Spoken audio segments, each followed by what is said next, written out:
Ladies and gentlemen, welcome to another exciting episode of The Devil's Due. I am your host, Carl Duty. Court is back in session. With me, as always, is the man who might just at this point sell his marriage to Mephisto for a SNES Classic, Mr. Drew Celestino. Oh, there's no need. I have one. Pre-ordered. Though there is some extenuating circumstances around it. Yeah, I wouldn't necessarily trust. From everything I've heard, everything you and Alan have been talking about, I would be wary to trust pre-orders. But I know you. I know that there will be more than one pre-order should the opportunity present itself. If the opportunity presents itself, I will try to score another. And I just might, line up outside morning of, just for that extra little security blanket. Because if you believe the rumor and hearsay, for the whatever pre-orders, however you find the pre-orders for the SNES Classic lacking, because they have been fleeting and sold out like within seconds. Yes. Rumor is that stores are getting lots of stock for the day of. So if you wanted to get one day of, hopefully you will be able to. Hopefully. If you get there, 7:30 p.m. the night before to start standing in line. We'll see. I'm not going to do that. Here we are again, sir. Let's start our opening statements. How was your week? I'm in hell. No, it's Buffalo. Well, it's a figurative hell. Potato. Well, there's that too. I'm on like day 10 of this cold, dude. The one you were talking about last week? That's the one. It's still here. And it's still, it won't go away. Well, I mean, that sucks, but might I say, you wear it well. Oh, well. To look at you, you would not think that you are sick. Oh, well, that's... I'm just saying. I take that as a compliment. I have felt better, though. The sinuses have been nonstop for like a week now. I'm blowing my nose at a torrent pace. And... although today it's finally starting to subside a little. And also today, I'm finally starting to hack up some yummy, delicious green stuff. Yeah. But that's a good thing because that means it's breaking out. up and getting it out of my system. So I hope one solid night of sleep tonight will really set me on the path to recovery because this is getting real old. It's getting real old. Yeah. People at work are like, dude, go home. But I haven't been able to go home because... two reasons. One, I'm trying to save all my days for my big trip to Thailand. So I need my vacation time. I can't just go taking it willy-nilly. And secondly, a client hit us with an insane deadline that had to be fulfilled. And I am not one to pass the buck, as it were. So I'm soldiering forth and getting this stuff done. Those bastards. Because that's, I get paid to work, not to not work. That's how I look at it anyway. So, I'm okay. Week was well, other than this insane cold, and as you can tell, I still sound terrible. We did not do game night because I went to Vermont on Friday evening. So we had Gwen, our Basset Hound Foster, who we love very, very much. Had her for a whole 2 weeks, and if she didn't get a home and soon, she would have had one here. So we had to get her out of here. Because she was a sweetheart. We loved her. One might say you are at canine capacity at this point. We are. But, it's always room for one more, kind of. So, yeah. I guess technically, yes, there is physical room in your house for one more. There is physical room in the house. I mean, there's house. I got some square footage here. You got some space. But she got a home in Vermont. In Burlington, Vermont, just outside. And we drove up Friday night. We left right after work, basically, after my mad dash scramble to get my SNES Classic pre-order with Walmart.com. And it wasn't flawless, by the way. There is still a small quibble with this.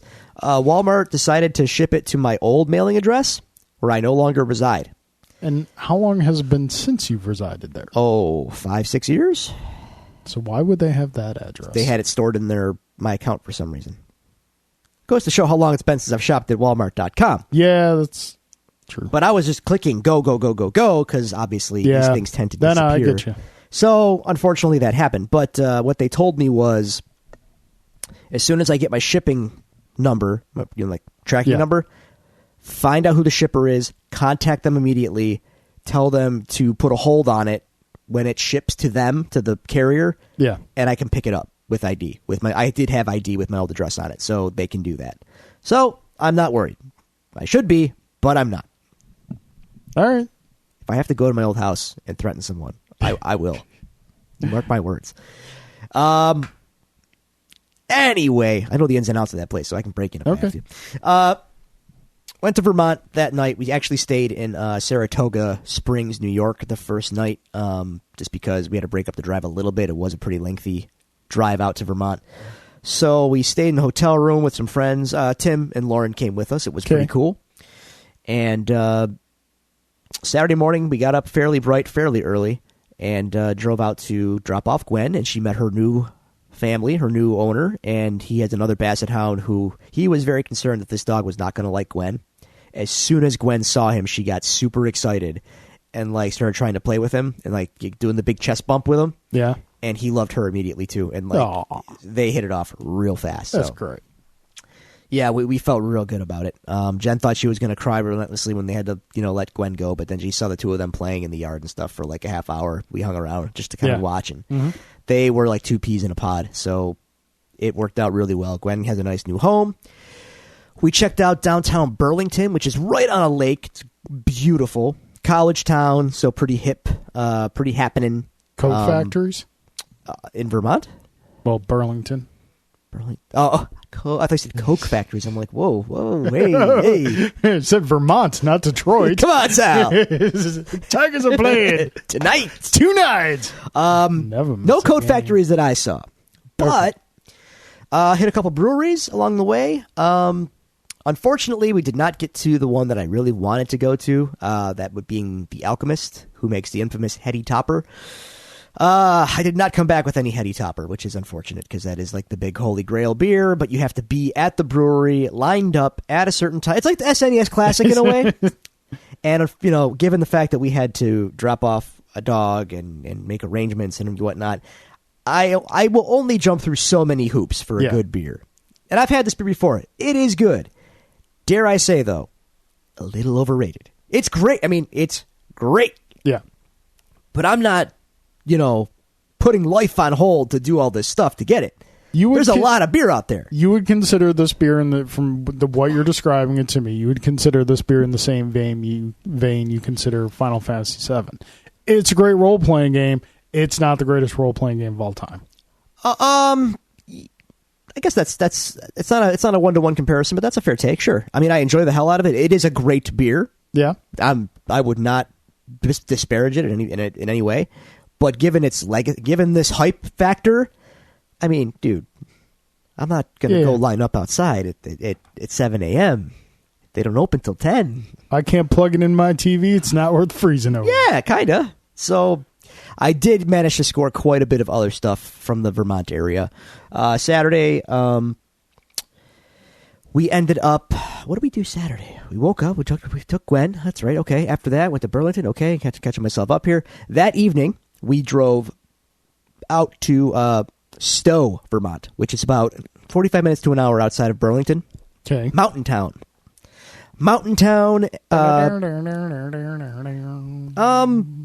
quite like that, although it is farmy, but it's also very ski resorty. So bed and breakfasts, ski resorts, shops, cider mills, ski instructors. I didn't see any guys named Chad in full neon bodysuits, headed the ski patrol, trying to swindle the mountain away from the old owner, and only you and your ragtag bunch of friends are there to stand in his way. In February, probably, sure. Okay. Well, but in August, not so much. We stayed at a mountain resort, though, for the night. Jen got a really good price on it, and it could accommodate 4 people, 2 rooms, and this room is pretty baller. This hotel was pretty baller. I would go back. I would definitely go back. Beautiful. It was on a mountain. Looked out my balcony, mountain. Whoa. Look, nature. So, very pretty. And then the Sunday before we came back, we ended up just bouncing around Stowe a little bit. We hit some really good breakfast places. Hit a cider mill. Got Yeah. the girls go nuts for cider, dude. I don't care, but the girls go nuts for cider. Like standard cider or hard cider? Both. Okay. Both. I like cider in the fall. Well, In its proper time. it's almost there, so it felt right. Yeah. It felt right. Then we hit another brewery on the way back, and we came home, and it was quite the lengthy drive, sir. No syrup? Yeah, I'm not a syrup guy either. Okay. But they had syrup at the mill, so a lot of Oh, we went to the Ben and Jerry's factory as well. Yeah, I saw that. I saw the pictures on Facebook, and I saw you doing the old photo and the frame thing where you stick your head through. I protested. Yeah, I could tell, but I'm like, Drew didn't want to do that. Did my face give it away?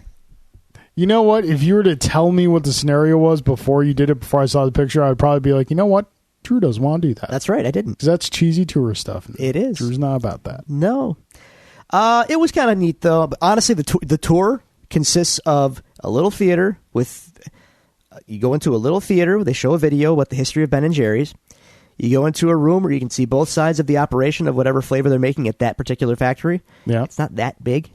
Okay. And then you exit to the, essentially, here's a free sample, exit to the gift shop. Took about a half hour, if that. And this half hour costs... $4 a person. Oh, that's not bad. It wasn't bad. It was cool. I learned some things about Ben and Jerry's.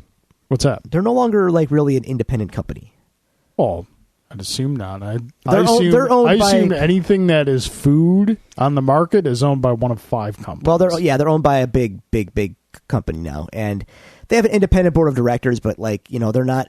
Put it this way: considering that they were born of Vermont hippies and the culture of Vermont, dude, Vermont, just it's very granola, just very hipster.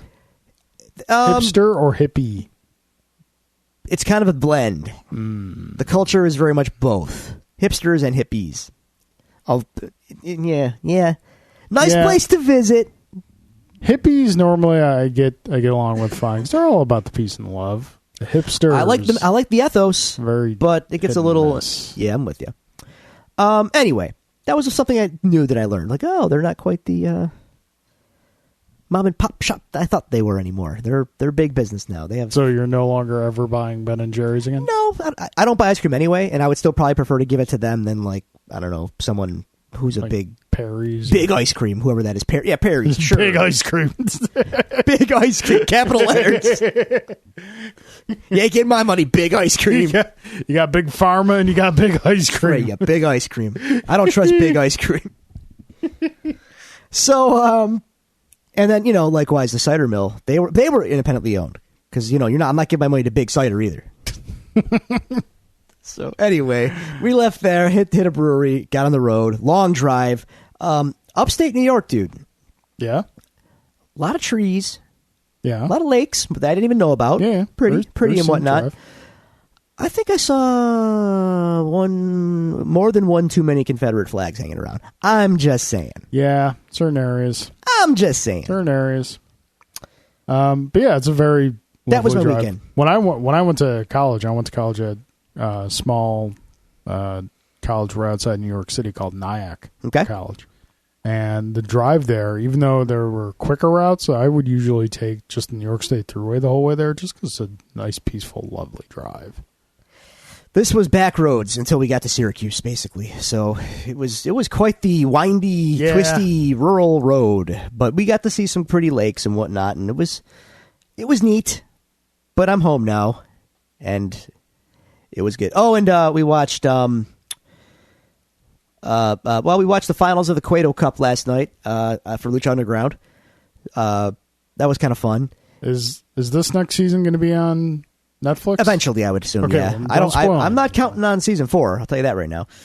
But that's okay because half the roster is gone now anyway. If you follow the news, I saw somebody who I like on Facebook posted something about Sexy Star. yeah, she kind of went into business for herself on somebody who didn't deserve it. Okay. Yeah, it's not cool. What- I wouldn't count on Sexy Star getting too many bookings anymore. What happened? She decided she was going to dislocate someone's arm. Like Just legitimately? For real? yes, for reals. Oh, As in, it's a shoot, brother. Yeah. So she's kind of blackballed from basically everywhere now. Wow. She's not a good person. That was kind of known before this. This was like the ultimate icing on the cake. Gotcha. So now you know that. Knowing is half the battle. And also, Roman Reigns puked all over himself in a promo battle with John Cena last night on Raw. Like, literally? Well, no, figuratively, but, the two of them I thought you weren't watching WWE We anymore. do what we call the 30-minute Raw, where we DVR it, we watch Lucha Underground, and then we plow through Raw, fast-forwarding crap that we don't want to watch in the commercials, and then we just skip to the good stuff. So this was a hot segment, and you've probably seen it on Deadspin, and it made headlines because it was, it was kind of fun. John Cena and Roman Reigns doing a contract signing, but, as those things go, they got to have their big promo battle where they talk crap about each other. Yeah. Roman Reigns is not in John Cena's league.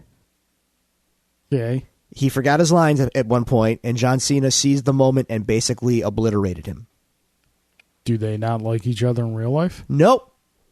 As in, no, I mean, I don't know, but it's not. There is no legitimate beef that I know of. Okay. But Roman is supposed to be the new guy. He's supposed to be the big bet. He's the new John Cena, which was part of the promo between these guys, basically. Yeah. And Cena made him look like a fool. And I think they wanted Roman to maybe, rise up and use that to kind of get fired up and deliver his lines heated. And I think it was supposed to get him over, but he, oh dear. It was kind of sad almost. Like it wasn't going well already. You found yourself in the odd position of cheering for John Cena? It's been like that. It's kind of weird. It's been a weird year for John Cena. He's kind of come full circle to being like hated. Now he's kind of a darling because he's been around for so long, and like he's putting guys that we do like over. So now he's feuding with Roman, and it's just like, I got to firmly back Cena here. I just have to. Yeah, Roman really. Oh dear, it was going poorly. He was already kind of unconvincing, and then he like deer in headlights for a moment and stopped because he forgot his lines, and it was clear that he didn't know what to say. And Cena like that. It was just and totally cut him down even more. Wow, it was pretty funny. That's funny. It was amusing. So yeah, WWE's top air quotes top guy that they've been spending years now trying to get over. Top men still is not getting over the hoops they jump through for this guy. Does he have pictures of somebody in a compromising? Well, it's not worth it. He's not worth it. I don't get it. Anyway, yeah, that's what's up. Hi. Right, cool. How's your week? My week. Let's see. Wednesday night, Thursday night, nothing really much happened. Didn't make it out for X-Wing Thursday night. Friday night, Alan and I had a game night. Turned out just being two of us. It's like a date night. Kind of. Not gonna lie. I was tempted. Alan's a fine-looking man. No, it was fun. It was a lot of fun. We played a game he got at Gen Con called Clank. As in Ratchet and Clank? Well, yeah, same wording, but not. It's not a Ratchet and Clank game. Gotcha. Lots of fun. Really fun. It's a deck building game combined with the dungeon exploration game. Okay. The deck building mechanic is a fairly basic deck building mechanic, but just the way they incorporate it with the dungeon exploring is really cool. It's a lot of fun. I look forward to all of us getting a chance to play it. Really, really good. This game's been out for a while. A new version actually just came out this year. This game won a bunch of Game of the Year awards last year, so I was glad to be able to give it a shot. What else did we play? We played Tiny Epic Galaxies. Nice. And played one other thing. I can't remember. Clank. Don't remember it. The hell with it. But no, it was a good time. Glad Alan was able to come. It was going to be originally 4 or 5 people, but everyone else kind of bailed. Thanks, everyone else. No, it's joking. Then Saturday was the big X-Wing tournament at the Buffalo Marriott. Came in 10th. 10th? 17 people. You're in the juicy middle. Yeah. I went 2 and 2. You fly. You're a pilot. Yeah, I went 2 and 2. A lot of tough builds there. I think it might be the last hurrah for my Wookiee build. Okay. It's good. It's not great. It's a lot of people figured out how to kind of get around it from the get-go, and it was just kind of a struggle from there. In the 2 matches I lost, the first match was really tough build, and I got down to a point where I might have been able to put myself in a position to win, but I zigged when I should have zagged. And that was kind of it. And pretty much the same thing happened with the second match I lost. Just decided on one course of action that I probably shouldn't have, and got stuck in between two ships, and no good was going to come of that. So would you say in these tournaments now that you've definitely taken to the game, and you win some, lose some, and you've built different, formation squads. Yeah. Do you learn anything from these losses? Are you kind of so you're strategizing? Yes. Okay. Yeah. Cool. It's a really enjoyable community to be a part of. Like there was the Assault Squadron from Canada came down to partake in the tournament. They're a bunch of really great guys, really friendly, really open and whatnot. A lot of people from the regular Thursday night meetup I go to were there.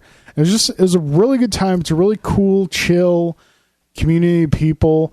It skews a little bit older than the fighting game community. Did you whore the show? I didn't. You know what? I legitimately didn't have an opportunity to. Okay. We gotta get like stuff to hand out, whatnot, so I can bring to things like that. Business cards. Yeah, and it's also kind of hard to American Psycho style. Even though herringbone pattern. We have occasional discussions about X-Wing, it's kind of hard to whore a comic book show too. Like, I mean, I'm not saying I wouldn't. I would definitely. Do they know that you talk about X-Wing on it? Yeah. Well, yeah, I mentioned it's something. It's a foot in the door. Yeah. So yeah, that was a really good time. So that was Saturday. Oh, Friday night when Julie was out picking up like some random groceries and whatnot. She also grabbed a copy of Guardians of the Galaxy. I forgot. Damn it. Yep, I got to get out there and get that. Yeah, it's still really freaking awesome. I will do that. Better the second time around.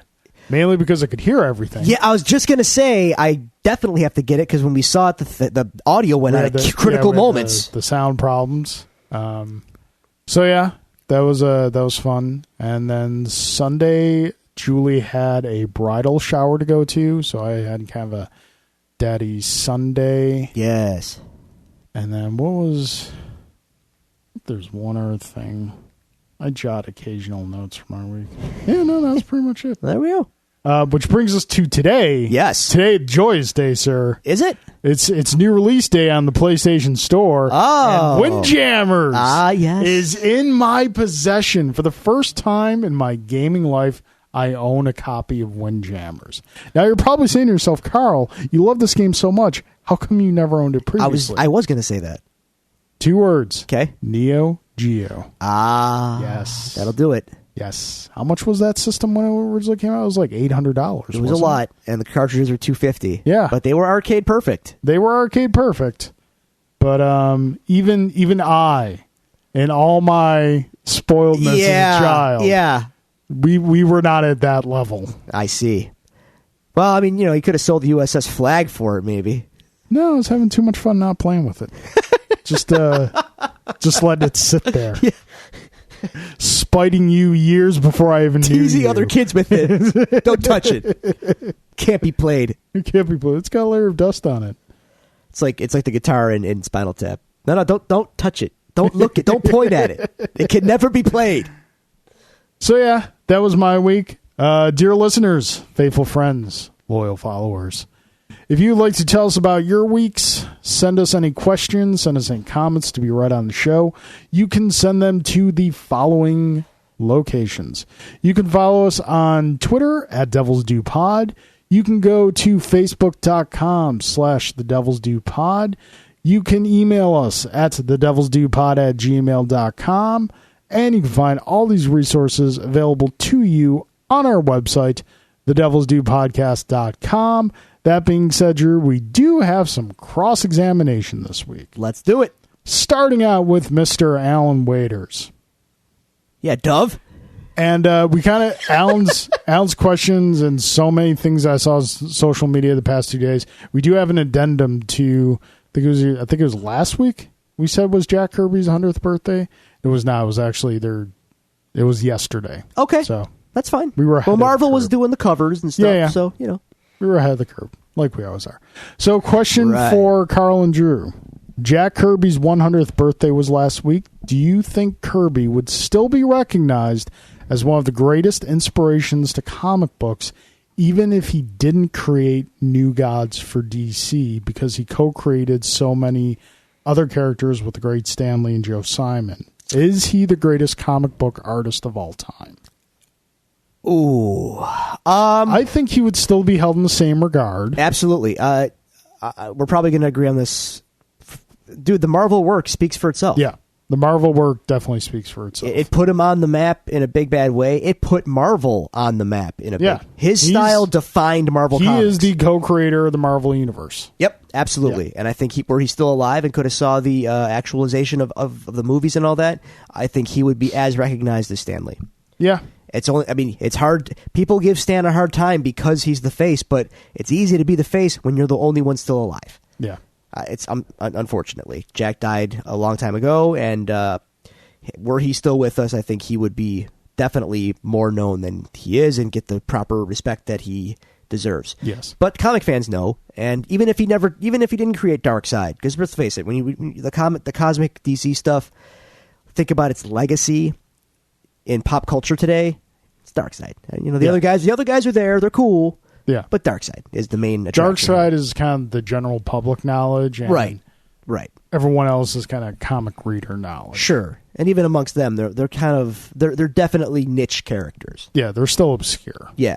But the Marvel dude, we ran the gamut before. Yeah. Name Marvel character that came out in the 60s, Jack Kirby co-created it with Stan. And the visuals that he put on the page defined Marvel Comics. Other artists had to copy Jack's style. Jack Kirby's style was the House Marvel style, and it made them. Yeah. It made them. So he would definitely still be considered one of the greats.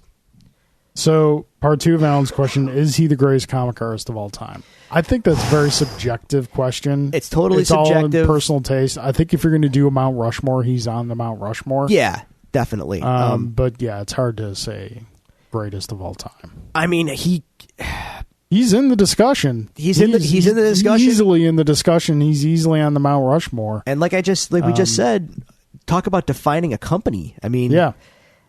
that alone kind of gives him a leg up over a lot of guys in the discussion. He Yeah. defined the Marvel House style. I mean, and think about what Marvel is today. I mean, Yeah. he might be. He's on the Mount Rushmore for sure. All right. So, question for me. If there was a superhero sidekick draft, who would you pick besides Robin and why? Ooh. If there was a superhero sidekick draft, Robin would not be my first choice. Okay. Well, they seem kind of disposable, so Bucky. I like Not so much classic Bucky, but kind of what... Brubaker Bucky. Yes. Yeah. Brubaker Bucky. Folks, if you haven't read the Brubaker Captain America, you really need to go back and do that. Because it was always said there are 3 characters in Marvel that are dead and stay dead. Uncle Ben, Gwen Stacy, and Bucky. And well, 2 out of 3 ain't bad. As soon as people heard Brubaker was going to bring back Bucky and resurrect him, the torches were lit and the pitchforks were out. Sphincters were tightening. Yeah. Everywhere. And what was your initial reaction to that? 'Cause you're a big Cap fan. When I heard about the news? Yeah. Don't you dare, sir. How dare you? You can't bring Bucky back. He's one of the sacred deads. Then I read the story. Like, wow, that's pretty It's pretty sweet. really good. Yeah. So he totally retconned Bucky's character. Yeah. In that he made it so that, yes, Bucky was this kid who was a kid sidekick and whatnot, but also he was an expertly trained government soldier to do the dirty work. He was an assassin, essentially. Couldn't be seen doing. Yeah. Bucky was vicious. Yeah. So, yeah, he dirtied Bucky up a little bit, and then you tack on the story as when the plane or the the drone rocket that he was on. Yeah. When it exploded, Bucky didn't die right away. He was found Yep. and recovered by the Russians, who turned him into the Winter Soldier we know today. Yeah. So definitely. I would say, Robin would probably be third. in the draft Who's order. second then? Probably I might go for a speedster. Okay. Just for the utility of them. Sure. So maybe Impulse or Kid Flash, whatnot. All right. Heavy. All right. So, Drew, Yeah. which is worse? Uh-oh. Having a cold during the summer, Hello. the frustration of acquiring a SNES Classic, Also. feeling the wrath of Carl, Ooh. watching Batman v Superman with director commentary, Bro. or pooping back and forth forever. and then in parentheses he has forever. That's an inside baseball, kids, but I promise it won't be gross. I promise. Go on YouTube and just search for poop back and forth forever. It's from this. I forgot the name of the movie. It's hilarious. All I can tell you. It's hilarious. It's amazing. And it's totally amazing. Okay. The worst. What's the worst? The Wrath is pretty unbearable. Actually, I'm gonna go with the Wrath. You haven't felt the wrath. I've seen it. I don't want it. I mean, you've had it once or twice. Yeah, it's not a good place to be. All right. It's not fun. Okay. The SNES Classic, I mean, there's a secondary market. This cold's going to subside, but that Wrath, I don't know. jeez, Batman vs Superman with director commentary. there's comedic gold in there somewhere. I can hate watch that at least. All right. Okay. The Wrath is serious business. Alan, thanks as always for your questions. Now another becoming a regular question asker. Adam All right. sent us some questions. Questions for both of you. What is your most underrated holiday, and what are your favorite Buffalo things? Interesting. Underrated holiday. Are there any underrated holidays anymore? I feel like we've reached peak holiday. Yeah, I think as far as underrated holiday, you're probably looking at something that you kind of get a day off for. Well, Halloween used to be underrated, but now adults have people our age have turned it into Christmas. So it's not underrated anymore. Yeah. Bastille Day. Arbor Day. I jest, but holidays are holidays, man. I think strictly for the category of underrated holiday, I'm going to go with New Year's Day. The day. Because the revels are all done at night. They are. So the day, I mean, you get the Winter Classic, you get, I'm not working. I know that. I got the day off. Work, so I'm going to say New Year's Day. You know what? I'm gonna piggyback. That's a good call. Okay, what are our favorite Buffalo things? Favorite Buffalo things. See, this is the thing, folks. No matter where you live, I'm willing to bet that your town or city has stuff that you take for granted that everyone else thinks is cool. So there's probably a lot of stuff here in town that I take for granted that is actually kind of cool, and I have to kind of take a step back and appreciate. Buffalo stuff that's cool. Dare I say our growing brewing scene is very cool. Yes. I try to travel as much as I can. I think our food in Buffalo is, and I'm not just talking about pizza and chicken wings and beef on weck, okay? I'm saying food in general here. We eat good. Yeah, it's very easy to be fat here. We have all ethnicities, authentic varieties of it all too. We've had Buffalo has such a storied history. So we've got German population, Italian population, Greek population, Irish population. Name a population, we have it here, and there's authentic food you can get here very easily, and it's all really, really, really, really good. So I think our food and beer scene are both very top flight. The city itself, honestly, is a little. We're up and coming. Canal Side's beautiful, and I love going down there. I love seeing it starting to come to life. We're definitely not where we were 10 years ago. No. I would say, and granted, I'll admit I'm a little biased. I love Buffalo, but I would say we are up and coming. We're up and coming. and I'm okay with that. I've been waiting for that for like my entire adult life. Yeah. And my childhood, actually, when Buffalo was just kind of like still decreasing in population. And the Super Bowl losses hurt. Sure they did. Those had a long-term psychological effect.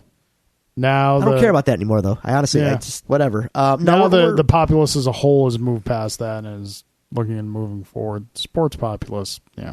I don't care about the sports stuff. I think everything good that's happening here right now is not sports related. Yeah. It's everything else. Yeah. It's culture related. It's going well. So yeah, outside listeners, come on, give us a visit. We'll show you around. Yeah, I think, and this is going to sound cheesy and sentimental, but I don't care. My favorite thing about Buffalo is the people. Wow, listen to you. Because it's called a city of good neighbors, and when you see that when people need help. Yeah, people step up around here to help others. Generally speaking, like if you're out front after a major snowfall shoveling your driveway and your neighbor has a snowblower, you know what? You might not talk to that neighbor throughout the entire rest of the year, but 9 chances out of 10, they're going to come over and help you out.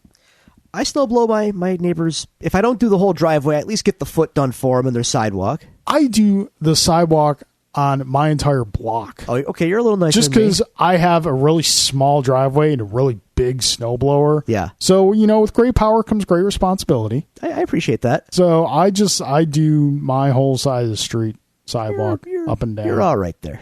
But yeah, it's people. We got good people living here. No place is perfect. We do have our share of douchebags, but for the most part, people here are great. All right. Drew. Yeah. Can you write and perform a song that speaks of your toy jealousy of Carl? I understand if this will take longer and we'll wait patiently for the EP. I mean, I could. Who's to say that I haven't been, please. Demoing things in my spare time? Please don't. Yeah, we'll see. I might have something in the works.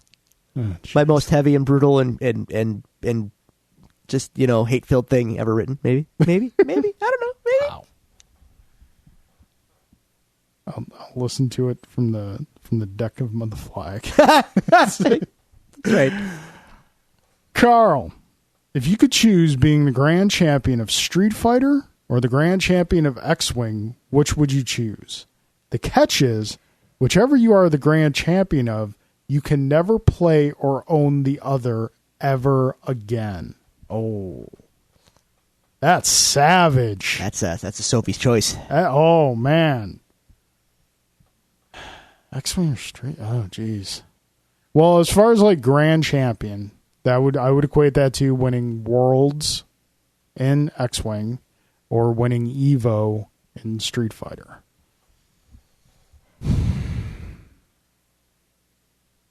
Oh man. It's like putting me in front of 2 kids and saying one of them's got to go. Like I said, it's a Sophie's choice. You know what? I've had 20 plus years with Street Fighter, and being the grand champion of Street Fighter on the stage that's currently on. Yeah. That would be like live on ESPN2.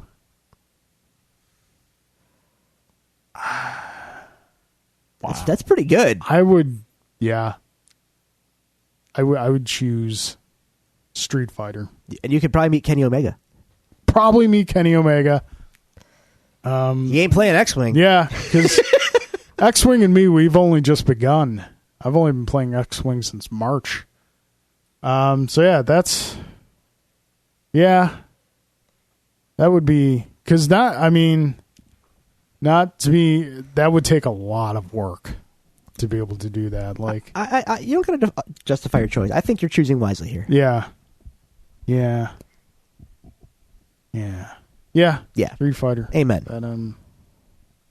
But, that was a tough one.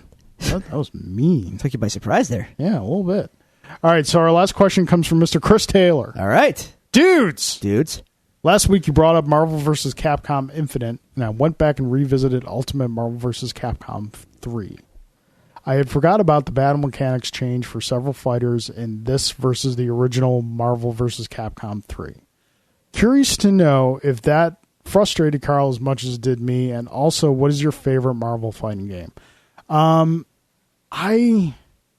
didn't really have a chance to be frustrated with it because I played Marvel versus games casually at best.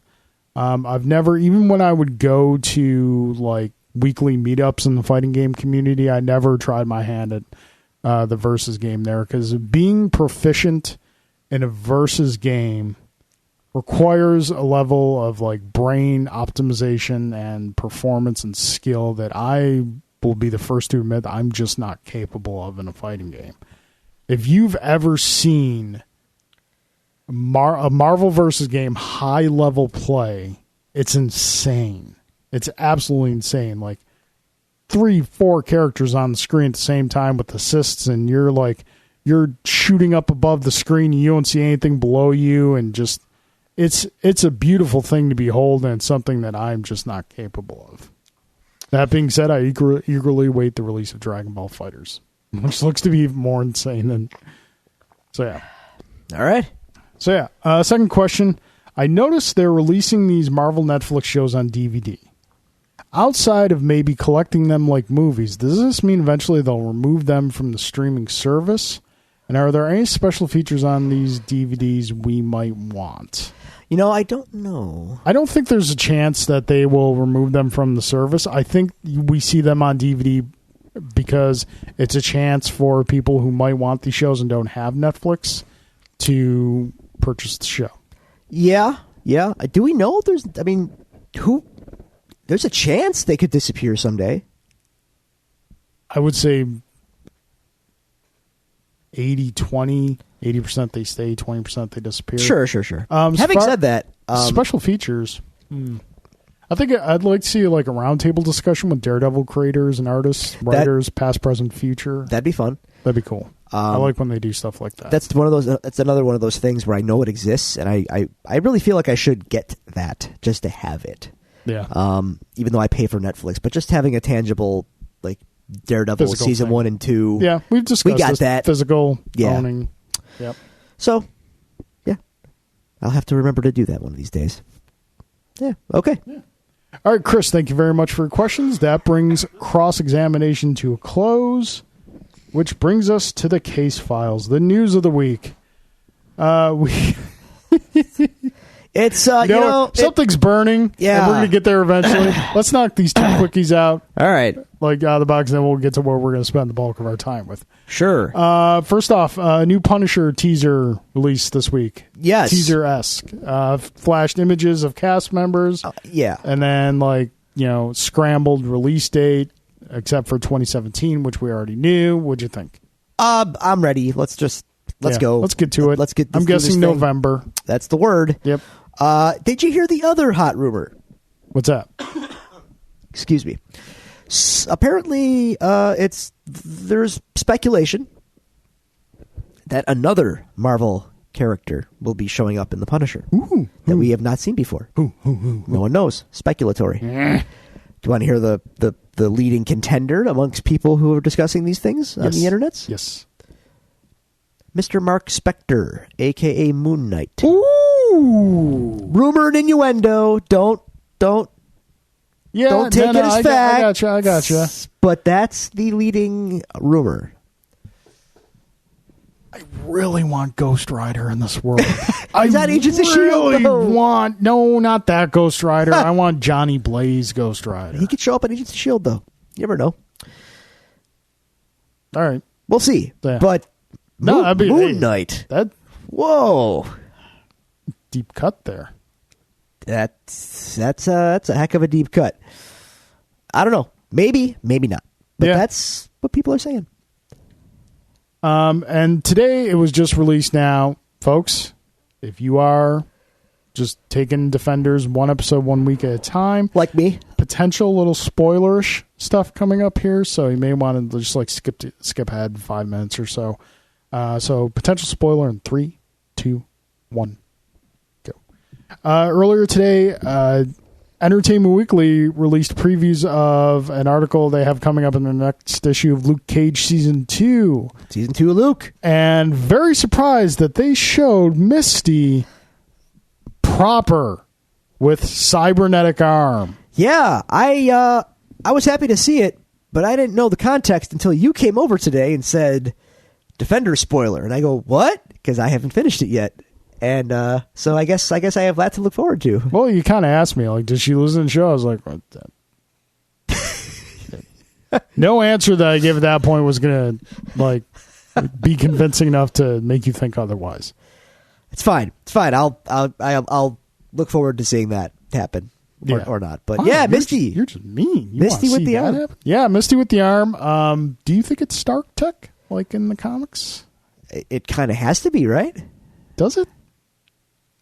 I mean, Rand tech, maybe? I don't know. maybe. Yeah. We'll see. Either way, she's got it. She's got it, and that's really cool because, yeah, they've done the hand. Yeah, they're introducing some supernatural aspects, but that's a level I didn't think that they would go to. And On the show? I'm just in that world as a whole. I'm really glad they're going there. The scope is widening. Yeah, the scope is widening. All right, true. Yeah. Yeah. Easy guy. Get the marshmallows! Oh, Jesus. Get the hot dogs! We're going back to the fire. I don't know if I would eat anything in a dumpster fire. Yeah, but that's true.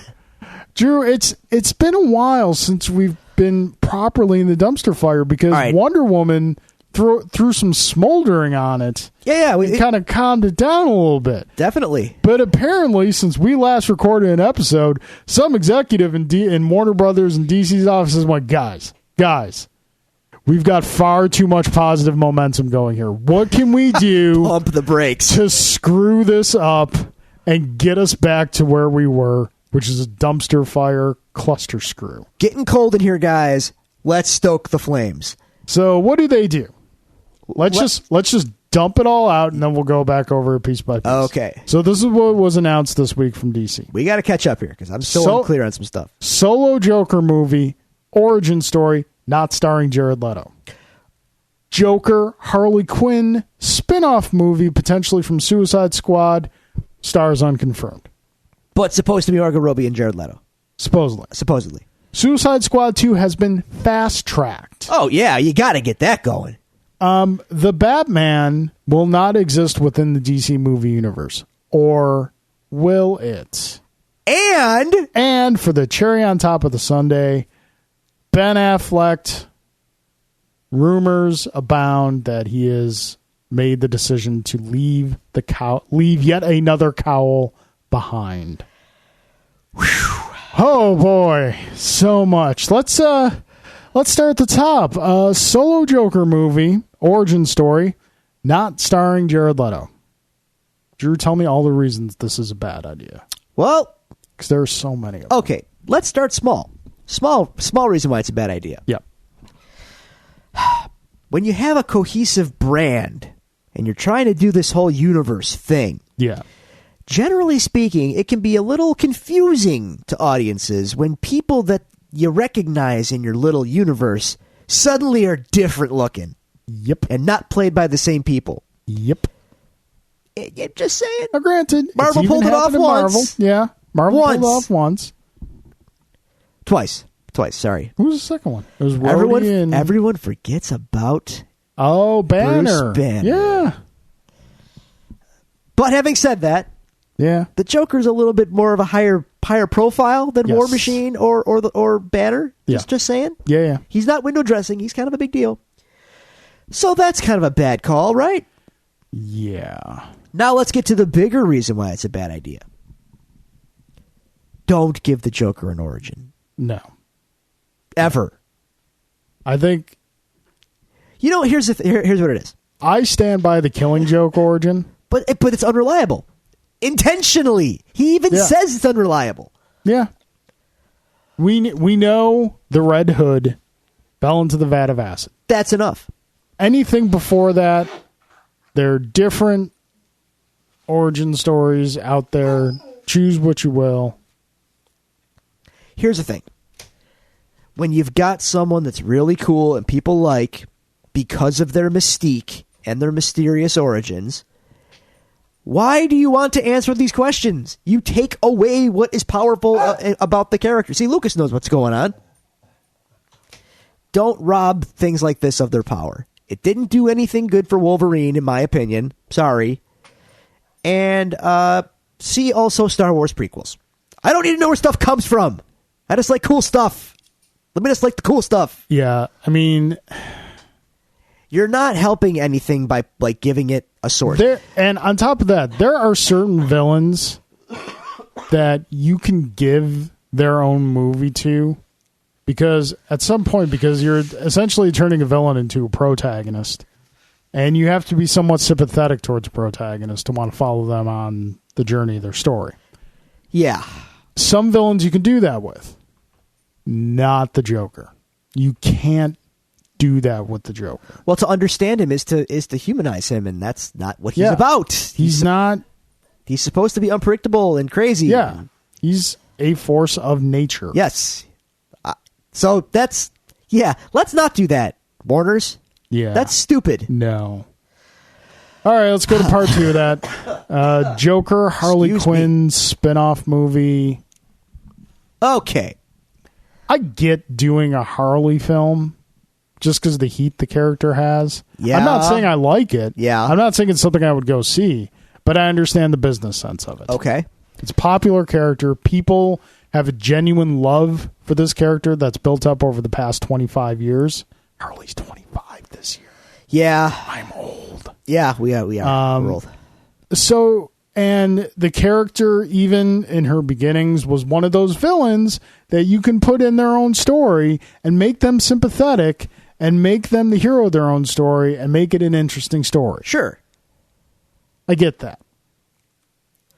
I might even be able to get a Joker Harley Quinn spinoff. Well, the way because then you've kind of got the antagonist and the protagonist. But that's not what they're selling it as. Yeah, no, I know.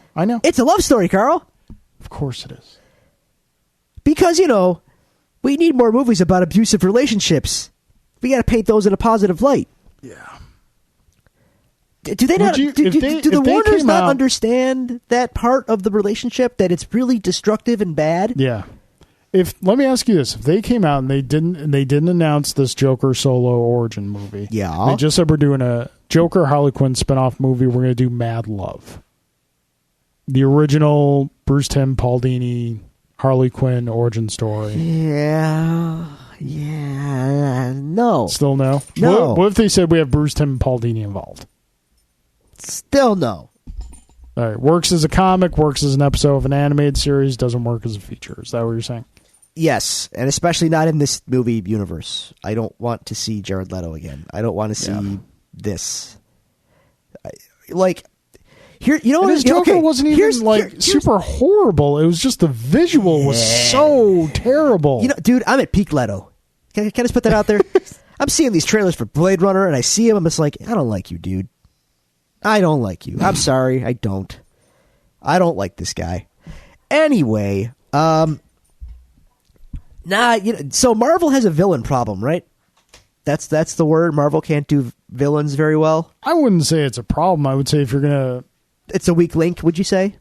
That's the wrap on the Marvel. If you're gonna point a finger at a weak link in the chain, yes, the villains are. So Marvel has a cohesive juggernaut of tightly interconnected and very fun and digestible movies. That's their movie universe that has something of a villain problem. So is Warner's just saying, you know what? We're doing the opposite. We're going to have a complete disaster of a cinematic universe where nothing makes any sense and all of our heroes are terrible, but let's start giving our villains movies because that works. It's like... They're like the Bizarro world. You know what it is? You know what it is? When you were a kid, did you ever, do something or have something happen where you had, a large sum of money that you were not accustomed to having and just kind of went and just, spent it on crap? Yeah. That's what this is. They got their large sum of money and credibility with Wonder Woman, and then they went, hey, we got some momentum, some good credibility now. Let's do all this stuff, and then just pissed it all away. It's seeming that way. Feels like where it's going. All right, so this Batman situation, we gotta tread through it because where did it land? Because it was like 2-3 days of people trying to figure this out. So first it comes out that it was Matt Reeves, the director, said that the Batman, the movies that the Batman standalone films that he is doing, yes, will not be connected to Justice League or the whatever. DC movie universe. So that dropped. Okay. And then he went back and clarified. He said it's still in the same universe. It's just not a story that's connected to those other stories. Okay, that's fair. I can see that. I mean, if we're gonna tear down DC for what they're doing, and they're warranting a lot of it, it's only fair that we there's legit news and there's people making news out of what's not news. Okay. So he said something. It was probably misinterpreted. He went back and clarified. And that makes sense. Yeah. It can be it can just be a Batman movie that doesn't connect to other events. Yeah, it can take place in, perfect example, Winter Soldier. Winter Soldier took place in the Marvel Universe. Didn't necessarily connect. It had ramifications on other stories, but wasn't necessarily connected to the other stories. Not exact. Okay, I'll go with it. How about this? How about Ant-Man? Yeah.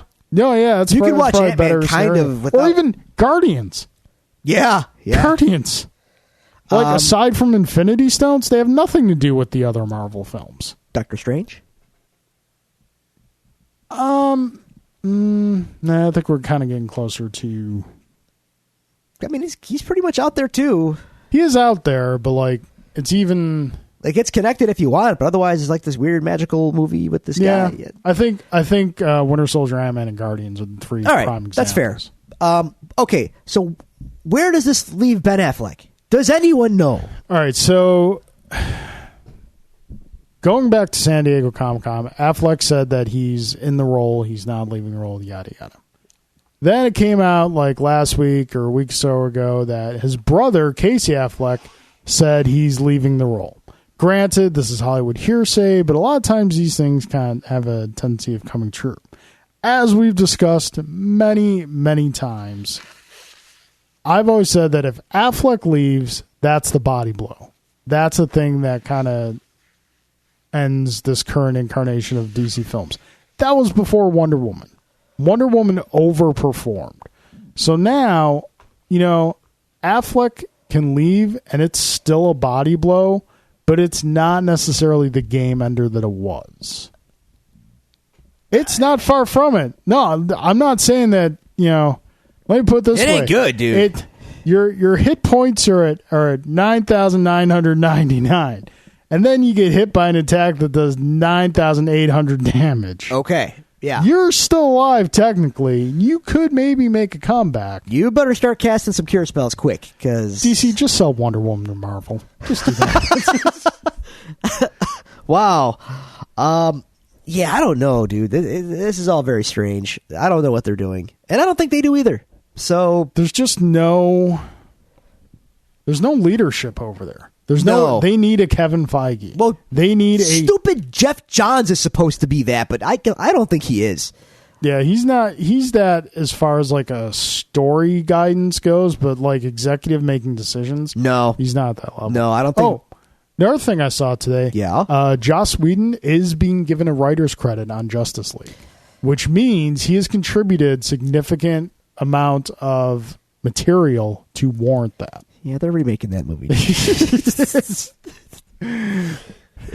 I'm just saying. If there's a Hollywood equivalent of a Chinese sweatshop where people work 24/7 with little or no breaks, it's probably being used for Justice League because they haven't changed the release date. It's still coming out in November. Oh my God! Really? Yeah. Wow. How? Oh my God! It's 2 months away. Listen. A lot of mustache has to be digitally edited out. Did you hear the irony of that, by the way? What's that? Tom Cruise broke his ankle on the set of Mission Impossible 6, so his production shut down for 2 months. Poor Henry Cavill still can't shave. Oh, man. What is happening? Just let Superman have the mustache. Just let him have the mustache. So yeah, that wow. All that in a week. I don't know what's happening. That's like a year and a half worth of Marvel news. Can I complain? DC does it in a week. I have something else happened this week too, and I want to complain about it. Okay. It's small. It's stuff. All right, This is half joking. Yeah. Did you see the picture of the Wasp? I did. I don't like the new costume. They should have kept the one that they had at the end of Ant-Man. They didn't even show the complete costume. She's got the bodysuit on. It's a different bodysuit. Yeah, but you don't see the helmet, the gloves, the wings. I don't like the new. I don't like it. I don't like it. Wait till you see it on screen. I like stuff that's different. We know, Drew. We know. I didn't even see the first one on screen, except for the little tease. Yeah. I'm sure it'll be fine. It didn't look quite as cool. If you're gonna tell me every time I complain about Spider-Man, just wait, it'll be fine. I know. Guess what? I know. Just wait, it'll be. It's fine. Marvel. It'll be fine. Yeah. Of course it will be. They know what they're doing. So yeah, I think that's pretty much all the news for the week. I think that's really it. Yeah. I hope we're probably forgetting something, but we'll cut it off there. Yeah. Game of Thrones ended. My son will be 3 before we get the final season. Your son will be dead before they finish the books. Well, I think HBO just ponied up the money to get the ending before they released it in the books, because HBO had some of the readers of the books and all the television fans. They wanted all the fans. So how do you do that? How do you give people who just want to read the books and don't want to know what happens in television show? How do you get them to watch television show? You give them what they won't get in the books because the books won't come out. You drive that big old HBO dump truck full of money up to, George R. Martin. Drive it up to his house. Hope he doesn't kill you, and just dump it off there and say, hold off on the book until we're done with the series. Fascinating. Yep. Not my scene, man. No, I know, which has always surprised me that you're not a dragons and wizards type of guy. I'm a sci-fi kind of guy. With the exception of Zelda. That's the only exception, yeah. Honestly. That is, and I can't explain that. That's just the lone exception to my fan. Yeah. I'm generally not into fantasy. It's just not my thing. Okay.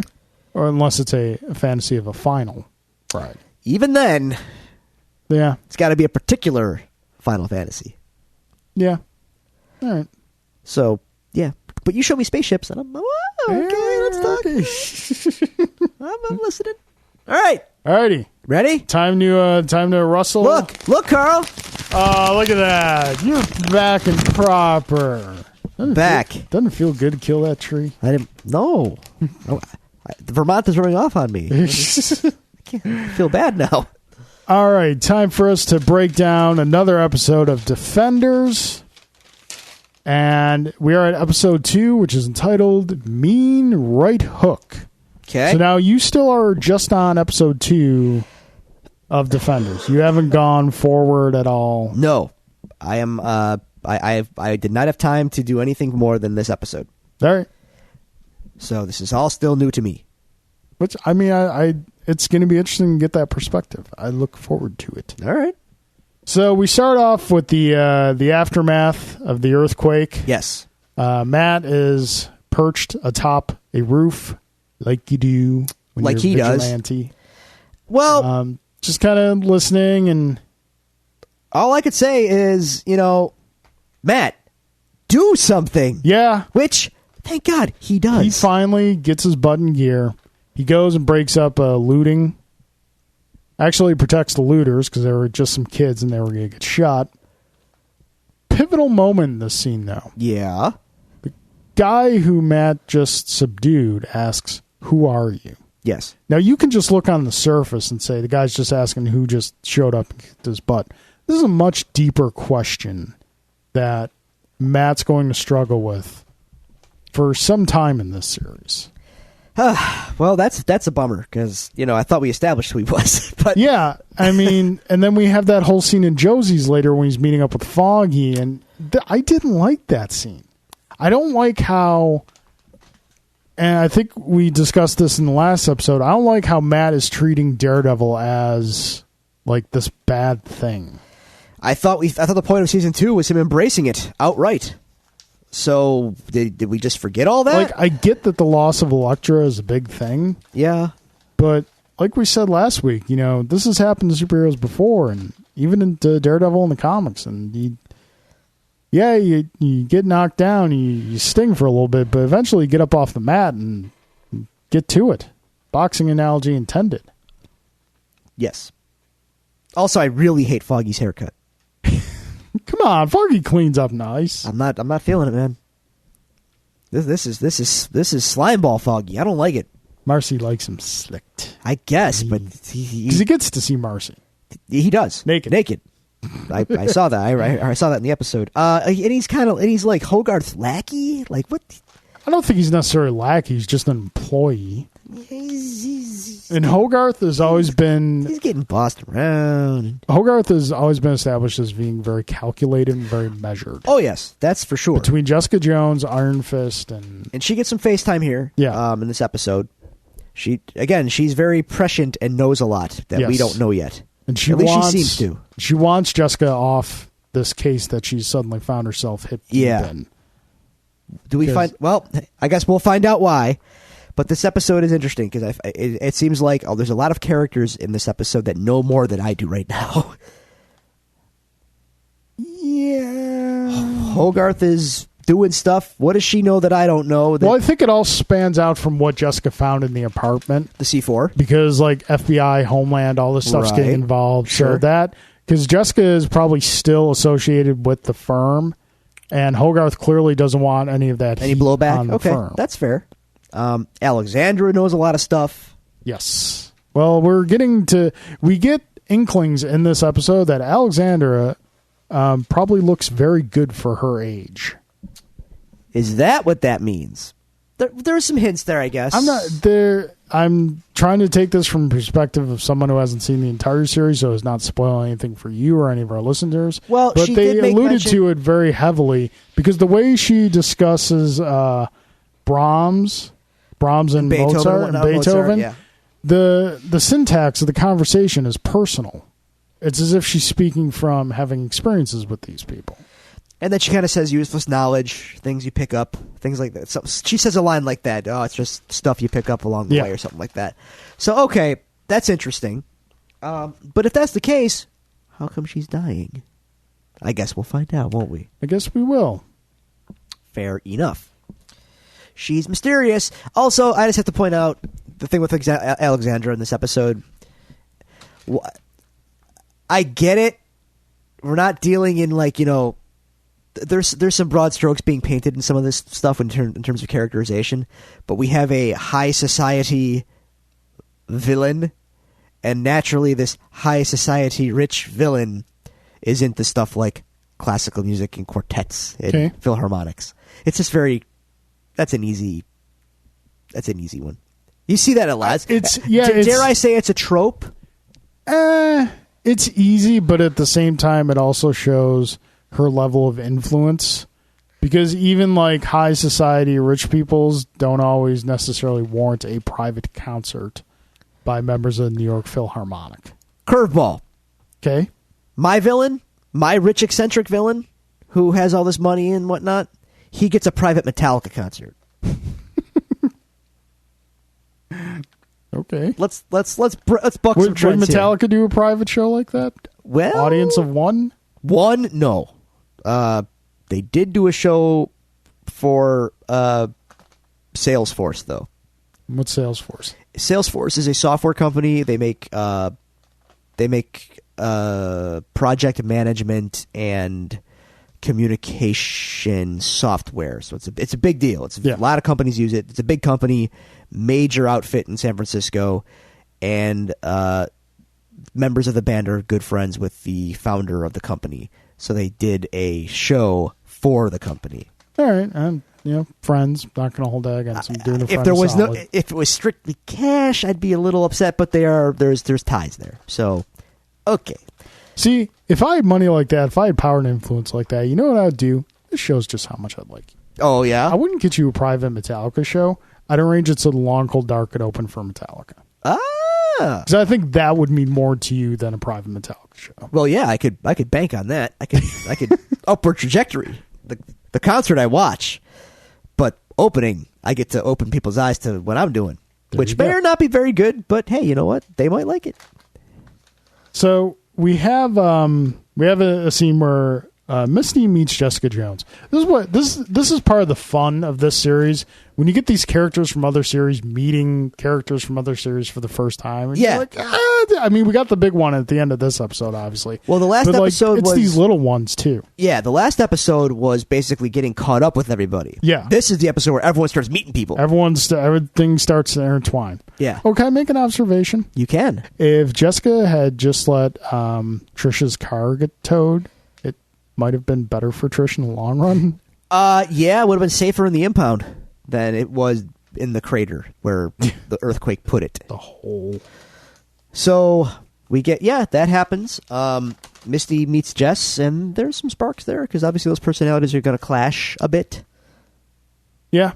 Yeah, they're two very rough personalities, not easy to get along with under the best of circumstances. Yeah. Because Jess is still in that crime scene, and Misty shows up to investigate, and Jess is not cooperating very much, and she, see ya. Yeah. I'm out. Yeah, I mean, what we get some things in this episode that are kind of starting to move us towards the main plot of the series. Danny and Colleen finding the bodies, the swordsman, Yeah, the the poster, swords. the scroll of Kunlun. Let's see what I got in my notes here, because there's even though everything's kind of starting to come together. I don't want to say fluff, but there's a lot of filler in this episode. I didn't take it that way, actually. I felt like this was all kind of setting up the plot in a good way. So it's moving towards that, yeah. And it's informing everyone's character, too, because Jess, in this episode, is the investigator. She is in the archive rooms tracing company records, and she's doing the investigations. Yeah. Luke, man of the people, man of the streets. Yeah. He's doing things his way. And still getting mixed messages from Claire. I mean, not so Yeah. much from Claire as we've seen her in these two episodes, but more from Claire as she was in Luke Cage season 1. Yeah, he's trying to do the stuff on the down low and help out these kids and investigate stuff, but she kind of wants him to not get involved, but... Yeah. And then we have Danny and Colleen tracking down the hand. Yeah. And Matt, though... Matt's kind of in limbo. Yeah. In a personal limbo. So let's get to what the pure joy of this episode is. Oh? Luke Cage meets... I have Turk. Is that the pure joy? No. Oh. No. Oh. It's not Turk. I'm surprised Luke didn't take Turk's head off when he saw him. But Turk does point Luke in the right direction. Of course he does. Turk's where the scum of the earth he is, because he got Pop killed, and you still like him. Is it his fault? He's informative. It was his fault. He didn't know. Drew. He didn't know it was going to happen. Really? Yeah. He didn't know. He didn't know. You don't think he knew? No. He doesn't. Drew. He's not that smart. Drew. We know that. Drew. Yeah. He is that smart. No, he's not. He just has bad luck. He's not that smart. But the thing we've been talking about, the thing we've been waiting for since, in a lot of ways since Daredevil season 1, this is like a big checkbox on the list of things we're eager to see. Luke Cage meets Danny Rand. Not in the way I expected, though. No, but in a classic comic style. True. Yes. Heroes meet, misunderstanding. The old misunderstanding. Heroes got to fight. This was kind of neat, too. Yes. Because Danny's throwing all his kung fu at him. And Luke's it's bouncing off of him like, whatever, dude. That was kind of fun. He's like, what are you made of? Luke is just tossing him around like he's nothing. Yeah, and I think that they also did a good job of showing that even though it's hard to hurt Luke, he's not necessarily the most skilled fighter. No, he doesn't have to be, though. Danny's like a scalpel. Luke is a wrecking ball. Yeah, it's like Superman. Superman's not necessarily a martial arts expert or anything. He's just invulnerable. He doesn't have to box you or technically be proficient. Yeah. He just has to hit you once, and you're done. So Luke's kind of the same way. Like, Luke's not going to go technical with you, but if he does hit you, you're gonna be down. Yeah. And Danny's just throwing everything in the kitchen sink at him. Luke finally gets a hit on him, knocks him down, then Danny lights up the fist. He sure does. If I were Danny, that would be my that's my default position. Well, I think they've established that. It takes a lot out of him. Yeah. It takes effort to get it going and takes a lot out of him. I mean, it's tough because I'm not as versed in Iron Fist as I am in other characters because, like, something like that. He kind of spams it in the comic, dude. He spams it, and that kind of... It's his thing. It's the thing he can do. It's his thing, but if you do it all the time in the series, then you lessen it. I know, but... And then it becomes an instant out for any situation. Just do that. That's fair. I get it. So, yeah. But he does light it up. He does light up and takes Luke down. In the face. In the face, and he knocks him clear into a wall. And yeah, pretty cool. Yeah. Then everyone flees. Everyone flees. Everyone scatters. Cops show up. And then... They arrest the kid. Now, spoilers. The people that were cleaning up the dead bodies in the samurai sword shop or whatever it was... the cleaning crew was employed by the man in the white coat that Luke was looking for. Yes, the white hat. That's correct. Because of his fashion sense. He looks like the guys on Preacher. Ironically enough. Excuse me. So Luke's investigating the kids who are working for the guy in the white hat. The cleaners, are cleaning up after the dead people that Danny is looking for. Yep. And then one gets busted. Everyone scatters. Things are starting to come together. We find out it's the kid that Luke was trying to help. Yes. Gets busted. Yes. And then we are in an familiar scene for those fans of Luke Cage. Police interrogation room. Misty has Jessica. Because earlier the architect, broke into her apartment, shot himself. And who else came in, Carl? Matt Murdock. No. Attorney at law. Well, in Jessica's apartment, though. Someone else came in there. Oh, Elektra. Yeah, Elektra. Hi, I'm Elektra. Yeah. Showed up. And she's got, like, spooky powers now, kind of. Yeah, she's all got the whole Batman here 1 minute, gone next. Kind of got that going. Yeah. Disappears on a flight of stairs. Yeah. Which gets, as Jess pursues her, she loses her, and then she gets busted by Misty. Yes. Put your hands up. That's a pretty good Misty. I laughed. It's pretty good. Very hard at that because it was the whole, like, I got a gun right here. Put your hands up. That's a great line. So, yeah, they're in the interrogation room, and Misty brings in Jessica's file, which is ample. 2 files. Yeah. Even Jess is somewhat impressed by it. But, yeah. All right. Yeah. And then Matt Murdock shows up. He is her defense. Not say another word. And we have... Nice thing about the visuals in this. Again, we have the color palette for each series is represented when the character is on screen. Yeah. And we have a stark contrast in this scene because the lighting in the interrogation room, as Jessica's in there, has that purple huishness to it. As soon as Matt opens up the door, he is standing against a stark red background. With his red glasses. Yes. Yeah. So, and then we go to credits from there. Yeah. What'd you think of this episode? I liked it. Things are starting to shape up. The plot is thickening, as they say, but all the threads are starting to come together. Our heroes are rubbing up against each other, and things are coming to light. So I'm down with that. I like it. Things are starting to percolate, and that's a good thing. Let's get this ball rolling. Let's get some action happening. Interesting thing I had noted that Madame Gao is scared of Alexandra. So whoever Alexandra is, she's scared. I don't think necessarily scared, but definitely subservient. Yeah. I don't know. She seems to definitely bow down. Yeah. And we also neglected. Someone else shows up in this episode. Alexandra has Stick held captive. Yes. Stick. See, I was so excited to get to the Luke Cage, Danny Rand. I feel you. Stick is held captive, and Alexander alludes to a past relationship with Stick, not necessarily a romantic relationship, but that she knows each other. Yeah, they go back a ways. So I'm just going to go ahead and assume that she's part of the hand, and he's part of the chase, and that's where we are.